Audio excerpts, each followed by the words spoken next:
श्रीलक्ष्मी श्रीमहालक्ष्मी क्षीरसागर कन्यका उत्तिष्ठ हरिसम्प्रीते भक्तानां भाग्यदायिनी श्रीलक्ष्मी श्रीमहालक्ष्मी क्षीरसागर कन्यका उत्तिष्ठ हरिसम्प्रीते भक्तानां भाग्यदायिनी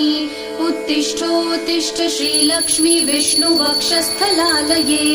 उत्तिष्ठ करुणापूर्णे लोकानां शुभदायिनी उत्तिष्ठोत्तिष्ठ श्रीलक्ष्मी विष्णुवक्षस्थलालये उत्तिष्ठ करुणापूर्णे लोकानां शुभदायिनी श्रीपद्ममध्यवसिते वरपद्मनेत्रे श्रीपद्महस्तचिरपूजित पद्मपादे श्रीपद्मजातजननी शुभपद्मवक्त्रे श्रीलक्ष्मी भक्तवरदे तव सुप्रभातम्।